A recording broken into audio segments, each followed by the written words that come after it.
നമ്മുടെ കുബേരൻ ഫിലിമിൽ ദിലീപ് ചെയ്യുന്നൊരു ക്യാരക്ടറുണ്ട്. വർഷം മുഴുവൻ കഷ്ടപ്പെട്ട് അധ്വാനിച്ച് പൈസ ഉണ്ടാക്കിയിട്ട് വർഷത്തിൽ ഒരു ദിവസം രാജാവിനെ പോലെ കൊട്ടാരത്തിൽ താമസിക്കുകയാണ് ആ ക്യാരക്ടർ ചെയ്യുന്നത്.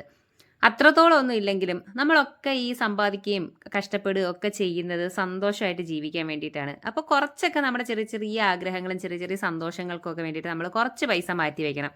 അധ്വാനിക്കുന്ന പൈസ ഫുള്ള് ദൂർത്തടിച്ച് കളയണം എന്നല്ല ഞാൻ ഉദ്ദേശിച്ചത്. വളരെ കുറച്ചൊരു എമൗണ്ട് അതിന് വേണ്ടി നമ്മുടെ ചെറിയ ആഗ്രഹങ്ങൾക്കും ഇഷ്ടങ്ങൾക്കും കൂടി വേണ്ടി മാറ്റി വയ്ക്കണം. ഇത്രയും നീട്ടി വലിച്ചൊക്കെ കഥ പറയുന്നത് വേറൊന്നുമല്ല. അഞ്ചൽ ഇപ്പോൾ പുതുതായിട്ട് തുടങ്ങിയ 4 സ്റ്റാർ ഹോട്ടലിലാണ് ഇന്നത്തെ ലഞ്ച്. ഓഫീസിൽ കൂടെ വർക്ക് ചെയ്യുന്ന ജയശ്രീ മാമിന്റെ ബർത്ത്ഡേയുടെ ചെറിയൊരു സെലിബ്രേഷന്റെ ഭാഗമായിട്ടാണ് ഇന്ന് ഹോട്ടൽ ഹൈബീസിൽ നിന്നാകട്ടെ ലഞ്ചെന്ന് ഞങ്ങൾ തീരുമാനിച്ചത്. അപ്പോൾ ഓഫീസിൽ നിന്ന് ഞങ്ങൾ എല്ലാവരും കൂടിയാണ് ഹോട്ടൽ ഹൈബീസിലേക്ക് വന്നത്.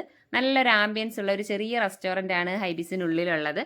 ബർത്ത്ഡേ സെലിബ്രേഷൻ ആയതുകൊണ്ട് തന്നെ ഞങ്ങൾ 4 പെണ്ണുങ്ങളും ഒരുപോലെയുള്ള ചുരിദാറൊക്കെ ഇട്ടിട്ടാണ് ഇന്ന് ഇറങ്ങി പുറപ്പെട്ടിട്ടുള്ളത്.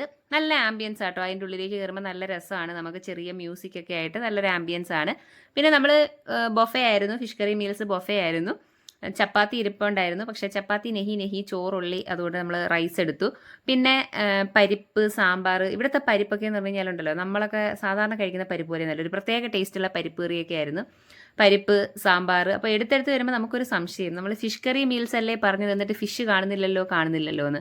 അപ്പോൾ ഫിഷ് കറി അവിടെ ബൊഫേയിൽ ആ കൂട്ടത്തിൽ അവർ വെച്ചിട്ടില്ല. ഫിഷ് കറി നമുക്ക് സെപ്പറേറ്റ് പിന്നെ നമ്മൾ എണ്ണം പറയുമ്പോൾ തരികയാണ് ചെയ്യുന്നത്. പിന്നെ തോരൻ ഉണ്ടായിരുന്നു, അവിയൽ ഉണ്ടായിരുന്നു, പച്ചടി ഉണ്ടായിരുന്നു, അതുപോലെ മാങ്ങ ഇട്ടുള്ള പുളിശ്ശേരി, മാമ്പഴ പുളിശ്ശേരി പോലൊരു സംഭവം ഉണ്ടായിരുന്നു.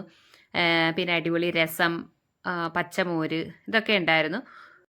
ഐറ്റംസ് തീർന്നിട്ടില്ല. പിന്നൊന്ന് തിരിഞ്ഞ് നോക്കിയപ്പോഴാണ് ബാക്കിൽ കുറച്ച് ചമ്മന്തിയൊക്കെ നല്ല അടിപൊളി ടേസ്റ്റുള്ള ചമ്മന്തി ആയിരുന്നു. അച്ചാർ, പപ്പടം, മുളക് വറുത്തതൊക്കെ ഉണ്ടായിരുന്നു. പിന്നെ മെയിനായിട്ട് പരിപ്പ് പായസം, നല്ല അടിപൊളി ടേസ്റ്റുള്ള പരിപ്പ് പായസം ഉണ്ടായിരുന്നു.